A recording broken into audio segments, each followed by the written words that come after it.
Assalamualaikum warahmatullahi wabarakatuh. Alhamdulillahi hamdan katsiran thayyiban barakan fi kama yuhibbu rabbuna yarda, wassalatu wassalamu ala Rasulillah wa ala alihi wa sahbihi wa man tabi'ahum bi ihsan ila yaumiddin. Amma ba'du, fa inna ahsanal kalami kalamullah, khairal huda huda Muhammadin sallallahu alaihi wa ala alihi wasallam. Kaum muslimin dan muslimat rahmati Allah Subhanahu wa taala. Alhamdulillah, kita memuji Allah Jalla Jalaluh, di mana Allah Subhanahu wa taala mudahkan kita untuk bermajelis ilmu, yang majelis tersebut ya, orang-orang yang hadir di majelis ilmu tersebut yang di dalamnya tentunya majelis ilmu sesungguhnya ya, yang di dalamnya dibacakan Al-Qur'an, membahas tentang Al-Qur'an, membahas tentang hadis-hadis Nabi sallallahu alaihi wasallam yang sahih ya, dengan pemahaman para sahabat Nabi sallam, yakni mengajarkan agama Islam dari sumbernya yang murni, yakni Nabi sallam yang mengajarkannya sebagaimana Allah Subhanahu wa taala membebankan amanah risalah kepada beliau sallallahu alaihi wasallam. Oleh karenanya gurunya Imam Syafi'i yang bernama Imam Malik pernah berkata, "Man ibtada'a fil Islam ya yarahu hasanatan faqad zama anna Nabi sallallahu alaihi wasallam khana bi risalah."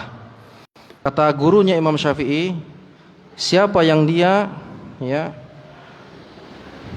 beribadah atau mengarang ibadah bukan dengan tuntunan Nabi sallallahu alaihi wasallam, maka sungguhnya dia telah menuduh Rasul sallallahu alaihi wasallam berkhianat atas risalah yang telah diembankan kepadanya. Padahal agama ini telah sempurna setelah wafatnya Nabi sallallahu alaihi wasallam. Maka seorang yang dia benar hadir di majelis ilmu yang dalamnya dibaca Al-Quran dan Sunnah Nabi SAW yang sahih dari sumbernya yang murni Rasulullah SAW, maka ganjarannya sebagaimana hadis yang dikeluarkan oleh Imam Muslim, "Wa mastama'a qaumun fi baitin min buyutillah yatluna kitaballah wa yatadarasunahu bainahum illa nazalat alaihimus sakinah wa ghasyatuhumur rahmah wa hafathumul malaikah dzakarahumullahu fi man indahu." Siapa, kata Nabi SAW, yang berkumpul-kumpul di salah satu rumah dari rumah-rumah Allah Subhanahu wa taala?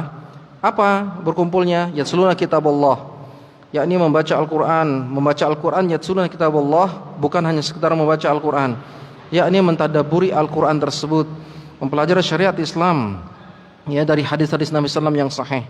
Maka kata Nabi SAW, barakallahu fikum, jazakallahu khairan. Kata Nabi SAW, illa nazalat alaihimus sakinah, akan diberikan ketenangan jiwa, tenang jiwanya Pak. Orang hadir di majelis ilmu akan diberikan ketentraman oleh Allah Subhanahu wa taala. Siapa yang mengabarkan Rasulullah SAW tercinta? Ini lisan dari Nabi SAW, dan tidaklah Nabi SAW mengucapkan suatu ucapan dari hadis Nabi SAW yang sahih melainkan wahyu yang Allah wahyukan kepadanya. Karena wahyu ada dua, Al-Quran dan hadis Nabi SAW yang sahih. Illa nazalat alaihimus sakinah, diberikan ketenangan jiwa, wa ghasyatuhumur rahmah, diliputi malaikat. Makanya di antara bentuk kebahagiaan untuk kebahagiaan diri kita, rumah tangga kita, hadir majelis ilmu. Makanya kalau ada kesempatan, luangkan waktu untuk bawa istri, anak-anak hadir di majelis ilmu. Bawa, itu keberkahan rumah tangga. Ya kalau nggak bisa maghrib ya sibuk ya, pada subuh mungkin atau yang lainnya, sesempatkan agar berkah rumah tangga kita meskipun sebentar, untuk mencari rahmatnya Allah, keberkahan Allah sebagaimana Nabi SAW kabarkan ini ya, kabarkan ini. Apalagi kata Nabi SAW, bukan wa ghasyatuhumur rahmah aja, diliputi malaikat, wa hafathumul malaikah, bukan hanya sekedar diliputi rahmatnya Allah Subhanahu wa taala, tapi apa? Dinaungi malaikat. Malaikat itu menaungi. Dalam riwayat yang lain ya, wa innal malaikata la tad'u ajnihataha li talabil ilmi biman radisna. Ya. Malaikat itu mengepakkan sayapnya, mereka hadir di majelis ilmu juga, tapi tidak terlihat karena yang gaib. Ya, tapi kita yakin akan hal tersebut karena iman. Bentuk apa? Ridhonya mereka terhadap apa yang telah mereka lakukan, ya ini apa? Menimba ilmu agama. Wa dzakarallahu ma fi man indahu, dan Allah Subhanahu wa taala sebut mereka di sisi alam malaikat, di sisinya di alam malaikat. Jadi terkenal di langit. Ini diantara hadir di majelis ilmu ya, capek ya, penat ya, kemudian lelah ya, maka demikianlah ya, menuju rahmatnya Allah penuh dengan perjuangan, menuju surganya Allah Subhanahu wa taala penuh dengan perjuangan.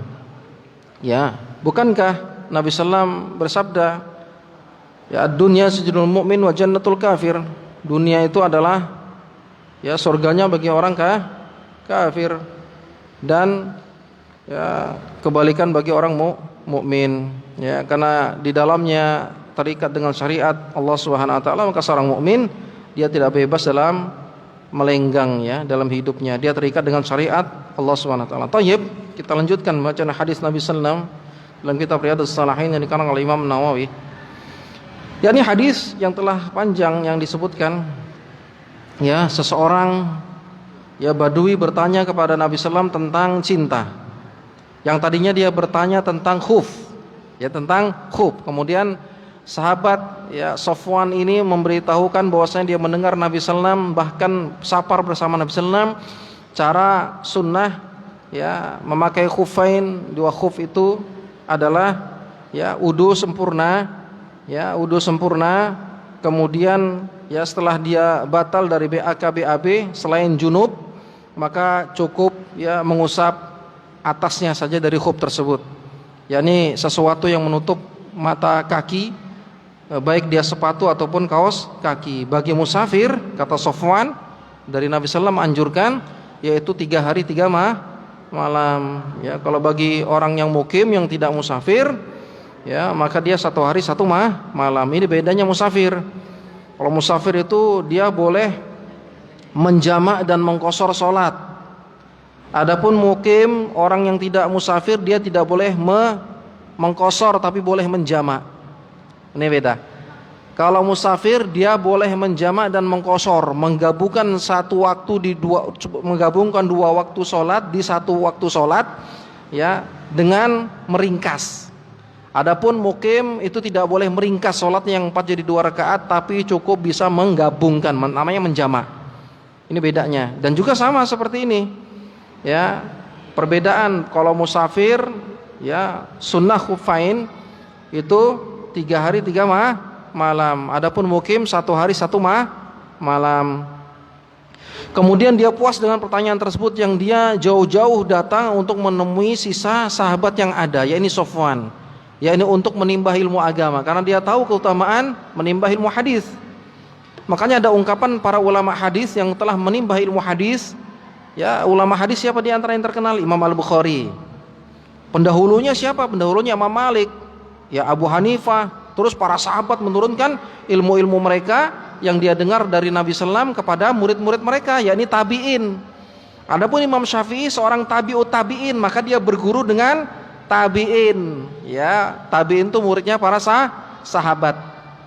Itu dia, terus ke bawah. Ya. Maka ulama-ulama ya hadis berkata, man talabal hadis faqad aflas. Siapa yang dia menimbah ilmu hadis, mencari hadis, maka dia bangkrut. Apa maksudnya bangkrut? Maka pasti akan ada harta yang dikorbankan, habis hartanya. Jadi para ulama itu bermodal ya Pak. Kalau kita punya uang 1M, kita investasi kan. Kalau ulama enggak, dia manfaatkan di jalan Allah dengan apa? Menuntut ilmu agama dengan perjalanan yang butuh bekal, mencari hadis, sisa-sisa hadis Nabi sallallahu dari para sahabat Nabi sallallahu yang masih hidup, dari para ulama, menimba ilmu hadis. Bahkan kita kenal hadis yang disahihkan Syekh Albani, riwayat Abu Daud dari ya Kasir bin Qais, seorang tabi'i. Kasir bin Qais seorang tabi'in berkata, Bainama kuntu jalisan ma Abi Darda fi Masjid Dimashq, ja'a rajulun, ya tatkala aku katanya duduk-duduk bersama Abu Darda. Abu Darda ini seorang sahabat yang masih hidup saat itu. Tiba-tiba ada seorang laki-laki yang berdiri dan dia berkata, wahai Abu Darda, sahabat Nabi, aku ini datang jauh-jauh dari kota Madinah ke Damaskus. Bayangkan. Mungkin kita lihat kamus Damaskus dari Madinah ke Damaskus mungkin berapa hari, mungkin kayak kesini ke Balikpapan mungkin ya. Ya artinya kalau dia dahulu nggak ada pesawat, jalan onta, begitu jauh perjalanan. Apa katanya? Li hadisin balaghani annaka tuhaditsu an Rasulullah majitu li hajatin. Aku jauh-jauh datang ini untuk menemui engkau wahai Abu Darda. Cuman 1 hadis yang aku dengar engkau meriwayatkan hadis dari Nabi sallallahu. Aku dengar engkau meriwayatkan hadis dari Nabi sallallahu. maka sampaikan hadis itu kepadaku. Subhanallah, berbulan-bulan perjalanan. Makanya ungkapan para ulama, man talabal hadis faqad aflas, siapa yang dia menimba ilmu hadis, habis hartanya, tapi di jalan Allah. Makanya kan Pak, dalam hadis yang sahih, orang kaya itu akan lambat masuk surga ketimbang orang miskin. Tapi celakanya Pak, orang miskin ya durhaka juga dia. Sudah miskin durhaka, sudah miskin tidak sholat, ya Allah. Banyak itu Pak, miskin sombong ini, miskin kuadrat lah. Udah miskin, sholat dia mengkais rezeki ya kan, miskin. Tapi waktu sholat hayya ala salah, oh tidak diindahkan dia, ya Allah. Kadang kasihan kita. Ya, yang mendingan kaya lah, tapi janganlah. Yang mendingan kaya, ya kan, soleh gitu kan, mendingan kaya soleh. Makanya bahas tentang hadis tentang niat. Kalau ada orang yang dia berandai-andai menjadi orang kaya, tapi dia gunakan hartanya untuk di jalan Allah, maka dia dapat pahala sebagaimana orang kaya yang menginfakkan hartanya di jalan Allah. Ini karena niat, subhanallah. Tapi kan kita enggak ya kan. Seandainya aku jadi orang kaya, oh para janda aku nikahi. Ya, ini lain niatnya sudah, ya Allah ya kan. Niatnya lain dunia. Kalau kaya ya gini, macam-macam. Ya jarang kalau orang kaya dia untuk di jalan Allah ya kan. Untuk bangun masjid ya kan, untuk memakmurkan masjid dan seterusnya. Ya kan, untuk membantu anak yatim ya kan, subhanallah ya kan. Ya boleh juga asal dia miskin. Asal jangan ada udang di balik batu ya. Ya tapi kalau tujuannya ini nggak apa-apa juga ya, kalau menyelamatkan nggak masalah. Niatnya kita yang tahu niatnya. Cuman jangan dimain-mainin, kalau dimain-mainin ini dosa. Ya ini dosa. Maka orang tersebut puas. Dia jalan-jalan jauh, wah dia dapatkan hadis Nabi SAW yang sahih. Luar biasa nih Pak. Ya. Makanya para ulama itu hafalannya kuat. Kenapa? Karena susah payahnya mencari hadis. Hafalannya kuat makanya. Kenapa? Wah rugi kalau nggak dihafal. Makanya mereka hafal. Haddatsana fulan, qala haddatsana fulan, qala haddatsana fulan. Dari rijal-rijal hadisnya diketahui, dari rijal-rijal kayak misalnya haddatsana fulan, aku mendengar hadis dari si fulan. Fulan mendengar hadis dari fulan-fulan terus sampai ke fulan, terus sampai ke tabi'in, terus sampai ke sahabat, sampai ke nabi. Nah, orang yang membawakan rawi-rawi hadis ini setiap disebutkan akan ketahuan hadisnya palsu atau hadisnya sahih. Oh, di dalamnya ada orang yang berpemahaman Syiah, Rafidhah, ya kan? Oh, hadisnya tertolak karena Syiah suka bohong, enggak ditolak hadisnya. Oh, demikian seleksi hadis tuh, Pak. Dan sekarang kita sudah dapatkan di depan kita karya para ulama, yakni hadis Al-Bukhari, dan itu diijazahkan. Ya, artinya mereka nulis dengan syarah-syarah para ulama, penjelasan hadis itu sudah diijazahkan untuk kaum muslimin. Ya, yang penting mengetahui ilmu alat. Ya, ada guru pembimbing. Sebelumnya ada guru pembimbing. Ya, ada guru pembimbing, dan setelahnya para ulama membaca kitab-kitab para ulama yang lainnya. Kalau nggak tahu, dia tanyakan kepada orang yang lebih alim. Karena ada perkataan-perkataan dalam syarah hadis yang membingungkan kadang yang membingungkan. Ya, demikianlah para ulama hadis ya dalam menimba ilmu hadis yang begitu semangat ya. Makanya ulama itu dia senang betul ketika menghafal hadis. Antum ingat tidak cerita yang ketika membahas tentang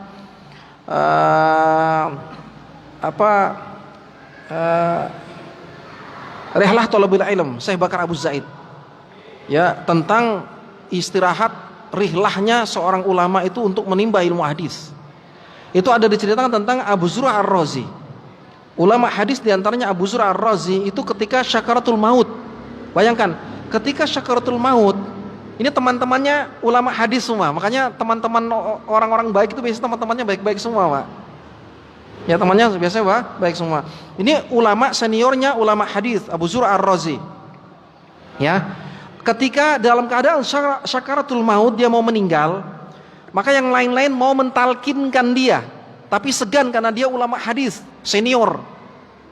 Maka enggak langsung ditalkinkan la ilaha illallah. Talkin tuh gitu, Pak ya. Kalau orang mau meninggal itu ditalkinkan la ilaha illallah, agar dia ketika mengucapkan di akhir kalimat la ilaha illallah, kalau orang dia mampu mengucapkan kalimat la ilaha illallah, dakhalal jannah, pasti dia masuk surga. Ya. Maka dia mau nazak nih, mau sakaratul maut.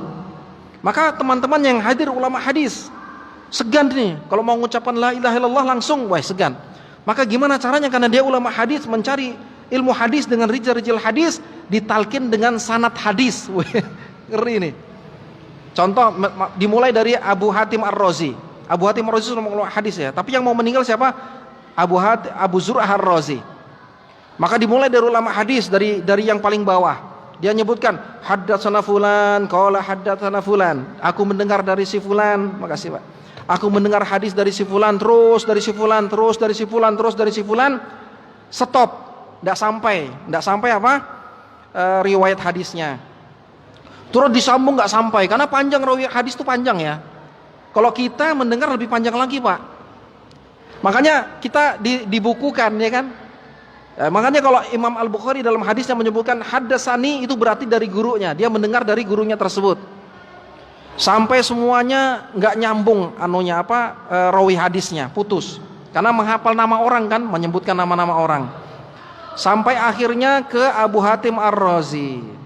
Maka Abu Hatim Ar-Razi menyambung sanad yang terputus. Yaitu apa? Dia sambung sanad hadisnya. Haddatsana fulan, qala haddatsana fulan, qala haddatsana fulan. Ini tanpa buku teks, tapi hafalan. Lupa juga. Ternyata Abu Zur'ah Ar-Razi dalam keadaan syakaratul maut ketika ditalkin dengan rijal-rijal hadis, maka dia langsung serentak seakan-akan sehat, Pak. Langsung dia sambung hadis itu, subhanallah. Langsung dia sambung haddatsana fulan, qala haddatsana fulan, sampai ke sahabat An Mu'ad bin Jabal. Qala Rasulullah Nabi sallallahu bersabda, "Man kana akhiru kalamihi la ilaha illallah, dakhalal jannah wa tufiya lahu." Dan beliau langsung meninggal, subhanallah. Wah, ini ulama hadis, Pak, luar biasa. Dia sambung, engkau mendengar dari ini, dengar dari ini, dengar dari ini, sampai ke sahabat Mu'ad bin Jabal. Kata Nabi SAW dari sahabat Mu'ad bin Jabal, siapa yang di akhir hayatnya mampu mengucapin la ilaha illallah, maka pasti dia masuk ke dalam surga. Maka setelah itu beliau meninggal, subhanallah. Ajib, Pak. Ajib meninggalnya para ulama hadis ini. Karena mereka menimba hadis bukan apa? Bukan tapi dengan apa? Dengan jerih payah.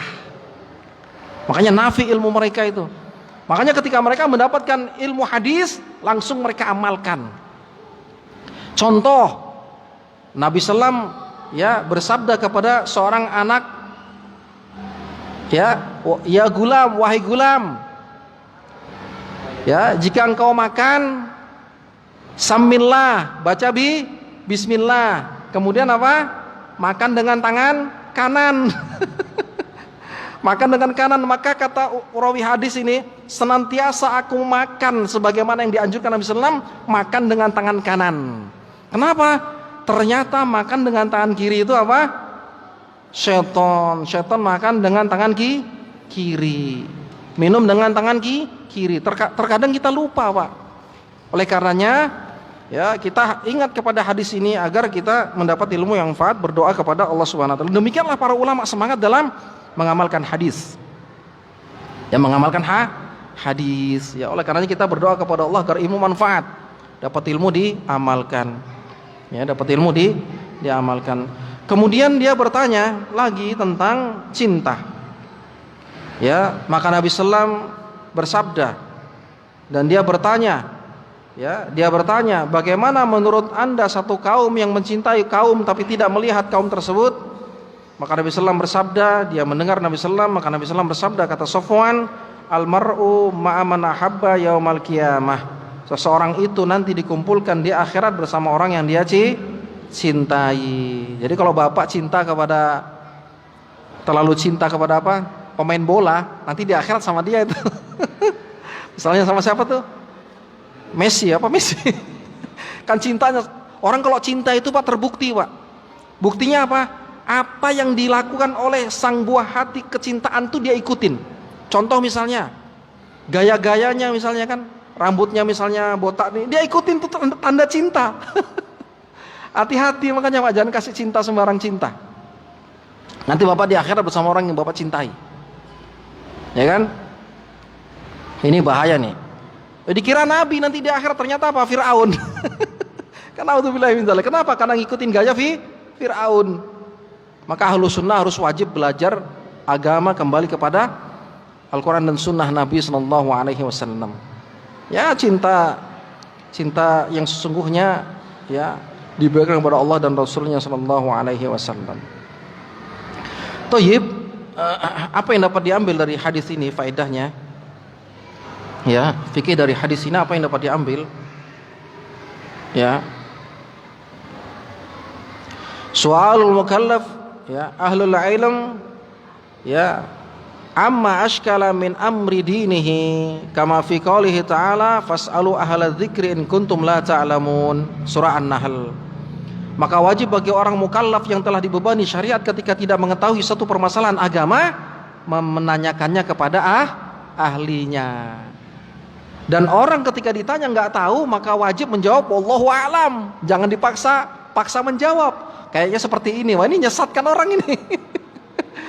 Ya, nyesatkan orang, kebanyakan gitu. Kalau ditanya, kayaknya ini bagus ini. Karena bagus, jangan. Kalau nggak tahu wallahu a'lam, dan itu bagian ilmu.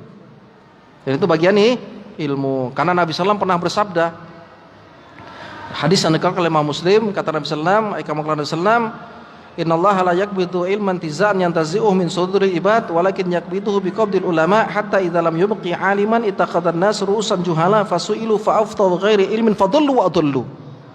Allah kalau mau mencabut ilmu itu bukan dicabut dari dada-dada kaum muslimin, tidak, tapi dengan cara diwafatkannya para ulama hadis, tafsir meninggal. Itu dengan dicabutnya ilmu kalau Allah ingin. Sampai tidak ada lagi orang yang berilmu, orang yang alim. Maka manusia menyangka ada orang yang berilmu padahal nggak berilmu. Kemudian ditanya satu permasalahan masalah agama, maka dia menjawab tanpa ilmu. Maka apa yang terjadi kata Nabi SAW? Dia sesat menyesatkan. Ini bahaya. Ini hadis riwayat Imam Muslim ini. Maka kalau tidak tahu wallahu alam. Kayak tadi kemarin ana ditanya tentang waris. Ya, dia ada warisan ya, ada warisan. Dia tanya, suruh hitungkan. Ya langsung saya tanya, Pak, ini yang meninggal suaminya apa istrinya? Harus apa aktif. Karena nanti ilmu waris akan berkaitan dengan yang lainnya.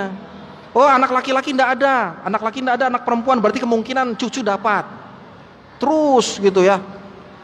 Terus gitu. Ada namanya ghairu asabah. Ya.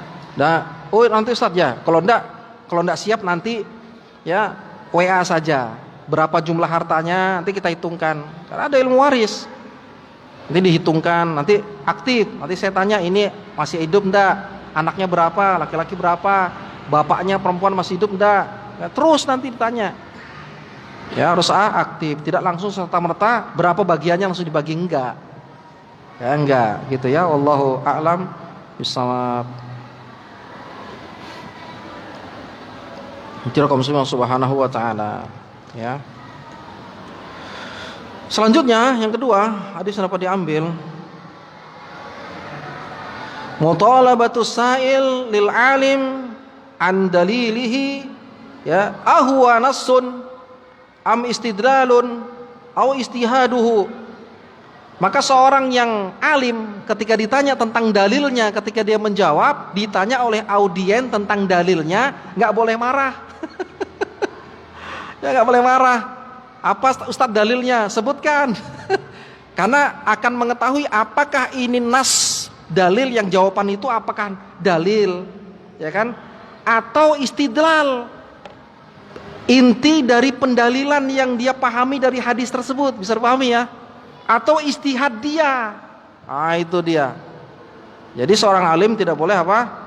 Tidak boleh ya dongkol ketika ditanya apa dalilnya Ustaz. Harus dijawab, disampaikan. Ya kalau misalnya perkataan ulama siapa yang mengatakan? Itu ilmiah seperti itu. Kita aja kalau diundang orang, Pak, jelaskan itu. Ada undangannya enggak ya? Jangan takut saya datang nanti enggak ada undangannya, malu. Itu perkara dunia. Ini perkara akhirat, harus lebih selektif. Subhanallah. Karena Nabi SAW bersabda, man amila amalan laisa alaihi amruna fahuwa raddun. Siapa yang melakukan satu amalan yang tidak pernah kami amalkan, kata Nabi SAW, atau tidak pernah diajarkan, maka amalannya tertolak, sia-sia melakukannya. Ya, sia-sia melakukannya. Ya, dan mendapat dosa. Nanti dosanya di akhirat, orang yang merubah syariat Nabi beribadah di atas prasangka bukan di atas dalil, itu nanti hukumannya di akhirat dilarang meminum telaga Al-Kautsar. Hadis riwayat Al-Bukhari. Ya, kata Nabi SAW, Allah janjikan kepadaku telaga Al-Kautsar, tapi ada dari umatku ini yang dihalangi meminumnya. Padahal yang meminumnya lam yatma abadan, tidak pernah haus lama-lamanya. Di padang mahsyar berdiri lama, ya kan? Meminumnya meskipun seteguk tidak akan pernah haus lama-lamanya. Tapi ada umat ini, umat Rasul, yang dilarang meminumnya. Maka Nabi SAW katakan dalam Al-Bukhari, innahum minni, mereka itu umatku ya Allah. Maka dikatakan, innaka la tadri ma baddalu ba'dak, engkau enggak tahu wahai Muhammad, setelah meninggalmu mereka merubah syariatmu, ibadah bukan sesuai dengan tuntunan syariatmu. Maka Nabi SAW bersabda, suhkon liman baddala ba'di, sungguh celaka orang yang merubah syariatku. Rawahul Bukhari. Ini ancaman, makanya harus kita selektif, ya. Kalau nggak tahu tanyakan, wallahu a'lam bishawab. Makanya kaidah fikih kan menyebutkan apa? Al aslu fil ibadati atau kifiyah. Asal muasal ibadah itu berhenti. Ya, ini apa? Tidak boleh mengerjakannya sampai datang dalil, gitu ya. Wallahu a'lam bishawab. Ya.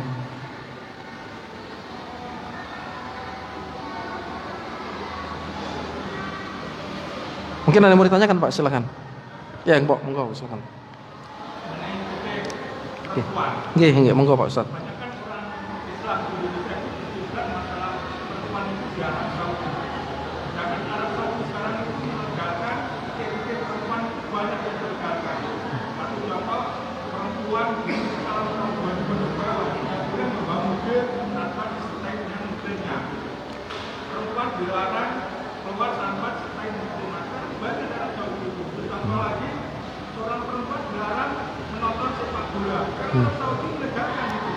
Bagaimana dengan hal-hal tersebut kalau contoh perempuan Indonesia?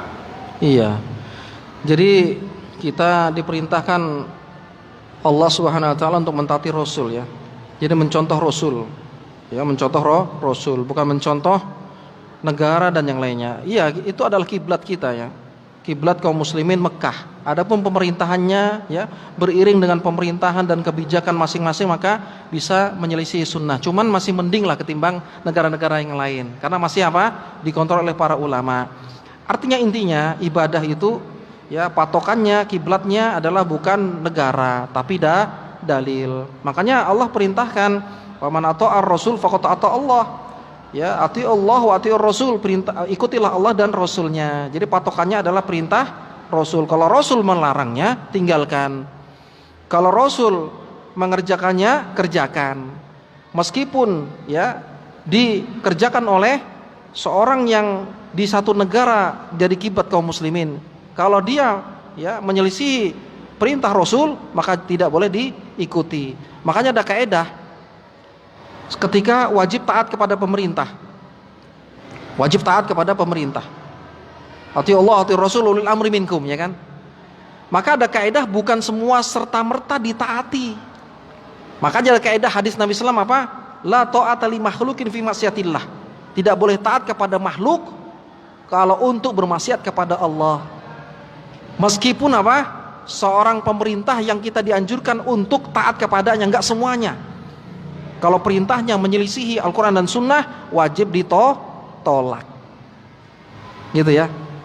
Tapi kalau dalam perkara ketaatan, kita wajib taat, Pak. Dalam hadis disebutkan apa? Meskipun diambil hartamu, meskipun dipukul punggungmu, sami'na wa ta'na, taat, jangan berontak. Ini akidah Ahlus Sunnah.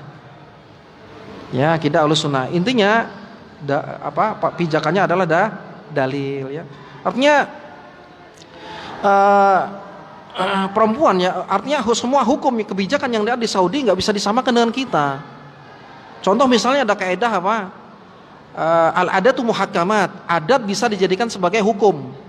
Contoh yang berbeda. Di Saudi Arabia kalau habis Idul Fitri nggak ada kan ke rumah-rumah salam-salaman, ya kan, nggak ada. Nah, ini adat. Ke di Indonesia apa namanya suhan, datang gitu ya, Idul Fitri, habis Idul Fitri datang maaf-maafan. Ini adat yang dibolehkan. Cuman apa? Selagi adat itu tidak menyelisihi syariat Artinya kebiasaan budidaya daerah tersebut. Contoh misalnya lagi, adat yang boleh dijadikan sebagai hukum.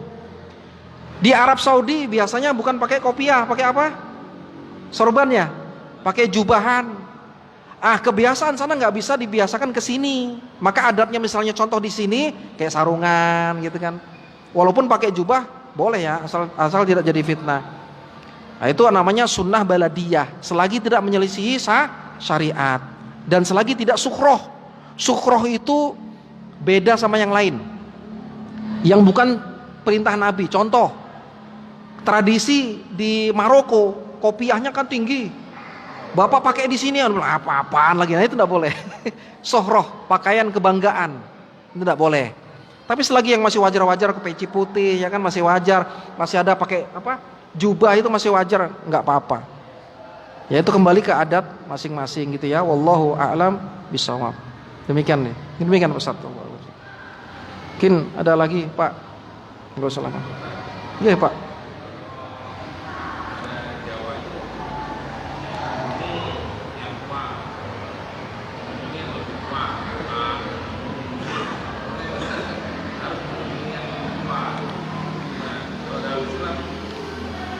Iya, jadi kita nih jangan tunggu dikunjungin ya. Kita ambil badiru bil a'mali fitanan ke kita lail mudlim yusbihu rajul mu'min wa yumsika min ila akhiril hadis. Bersegeralah untuk segera melakukan amal soleh. Ketika ada kesempatan kata Ibnu Umar untuk berlomba-lomba ya beramal soleh, ya kan? Ada kesempatan, ada waktu, kita yang ngunjungin gitu. Ini tawadhu. Tawadhu nih Pak, luar biasa. Tawadhu itu apa? Rendah diri, rendah hati. Nah mukmin seperti itu. Weh, aku kan orang tua, aku kan kakak. Kalau nggak didatangin enggak lah. Nanti bisa putus silaturahim, ya kan? Nah kalau kita mengalah, Pak, luar biasa, pahala luar biasa tuh. Gengsi memang gengsi ya kan, gengsi. Tapi pahala luar biasa itu. Karena kita konsepsi seorang mukmin hilangkan gengsinya ketika beramal soleh. Contoh, ketika ada yang berseteru, berkelahi nih, syahna, saling benci. Siapa yang paling abdol? Yang duluan ngucapin salam, artinya yang duluan minta maaf. Apakah di situ diceritakan siapa yang salah, siapa yang benar? Nggak ada.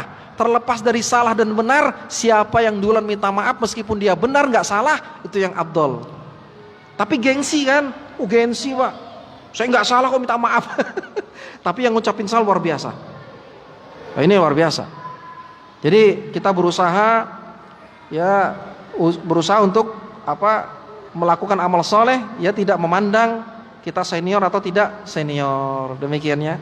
Wallahu a'lam. Ya kalau kita misalnya lebih muda, kita berilmu, ada orang tua, ya kita lah yang ngalah, karena kita sudah belajar ya kan, kita sudah belajar. Wallahu a'lam bishawab, demikian. Mungkin masuk waktu ya. Masih lama. Mungkin ada lagi Pak, silakan. Monggo Pak Haji. Ya cinta. Waduh, masih cinta lagi nih. Cinta lagi nih.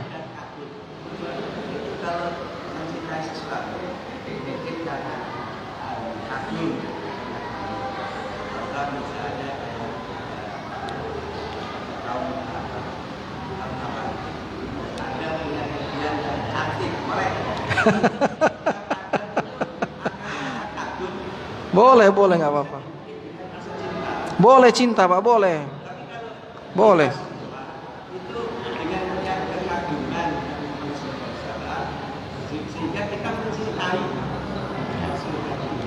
Iya.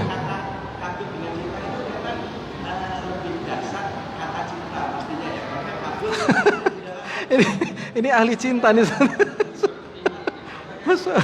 Ya. Iya, memang kalau orang tua tuh makin tua makin jadi tua keladi ya. Nggak, saya canda. Ya.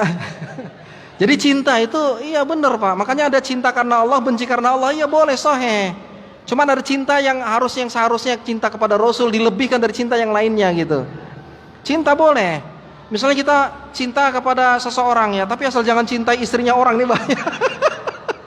Ini kasus ini ya Allah, jangan semua cinta lah. Ya cinta sekedarnya kagum ya gitulah ya, cinta sama istri kita ya gitulah cinta ya. Itu cinta Pak. Itu boleh, itu fitrah ya gitu. Jadi kita cinta karena Allah. Kayak kita bertemu nih, kita saling cinta. Ya cinta karena Allah, benci karena Allah, itu yang luar biasa. Ya, nanti kita dikumpulkan, makanya ada namanya syafaat sahabat. Karena cinta karena Allah, benci karena Allah, dia cinta di dunia, nanti sahabat itu nanti akan Allah berikan syafaat, kasih izin memberikan syafaat kepada temannya yang masuk neraka. Hadis riwayat Muslim dari sahabat Abu Sa'id Al-Khudri. Ya, kata Allah Subhanahu wa taala, ya, masuk ke dalam neraka. Cari teman-temanmu ya yang di dalam neraka. Bayangkan tuh, Pak. Wih, makanya kalau Bapak nanti kita saling ingat ini, wih. Ente neraka. Nggak ada ngolong-ngolong, nggak ada, Pak. Nggak ada ngolong-ngolong, itulah kau nganu aku, nggak ada. Nggak ada. Jadi kita saling cinta. Teman-temannya yang dulu sholat sama-sama dalam hadisnya kan, kemudian haji sama-sama, ya, kemudian puasa sama-sama. Nanti itu, Pak, dia ingat nih, subhanallah. Ternyata dia nggak ada di surga, dicari, Pak. Itu hadisnya sahih. Namanya syafaat yang Allah izinkan kepada sahabat-sahabatnya. Maka kata Nabi sallam, ya, mereka fayukhrijuna khalqan katsira. Sungguh mereka banyak mengeluarkan teman-temannya yang dia kenal di dunia, sangat banyak. Subhanallah. Ini syafaat. Makanya kita cinta karena Allah, benci karena Allah. Pertemanan itu cinta bukan? Cinta. Ya teman, jangan teman-teman lawan jenis lah. Kalau teman lawan jenis bahaya. Ya kan? Ya cinta ya sama bapak. Ya kan kita cinta biasa. Jangan cinta, kata Ustadz cinta, semua istri orang dicintain. Waduh, ini kasus. Gitu, Pak ya. Nggih ya, kaya kagak Pak ya. Iya, ya Allah, alam sawi. Ya, ngamu. Oke. Mungkin ya, Pak, nggih, monggo. Nggih, monggo, Pak Ustaz.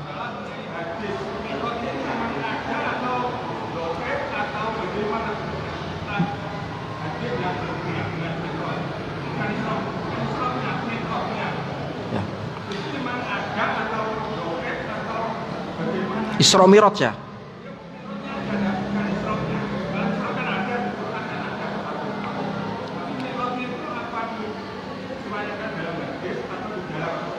Iya.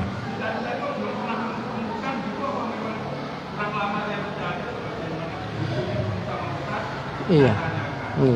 Ya Isra Mi'raj itu sahih ya. Dalam Al-Qur'an Israil Isra Mi'raj hadisnya sahih.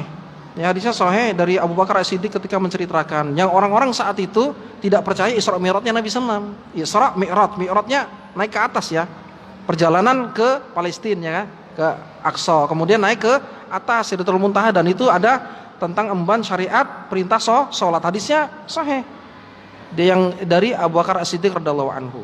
Ya, bukan di dalam Al-Qur'an. Oleh karenanya Al-Qur'an itu mentafsirkan yufassiru ba'du ba'dha, mentafsirkan satu dengan yang lainnya. Jika tidak ada, maka hadisnya mentafsirkan Al-Quran tersebut. Hadisnya sahih, makanya riwayat tentang Isra Mi'raj sahih. Isra Mi'raj tidak bisa dipisahkan, Isra dan Mi'raj. Karena perjalanan Nabi SAW di dunia, yaitu kemana? Ke Baitul Maqdis, ya kan? Kemudian Nabi SAW naik ke atas pakai burak. Itu hadisnya sahih. Demikian Pak Ustaz. Enggak.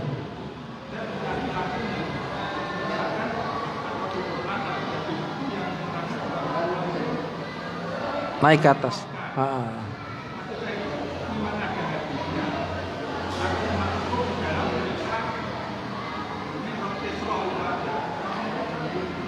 Iya, di dalam Al-Quran Isra ya. Nah, Isra maksudnya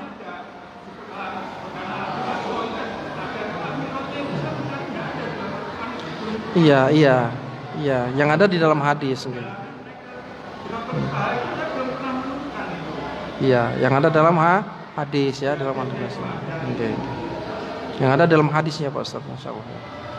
Dalam hadis ya, yang cerita tentang Abu Bakar Siddiq, yang lainnya tidak percaya, ternyata Abu Bakar Siddiq yang percaya. Ya, bisa dibaca dalam sirah ya, kitab sirah.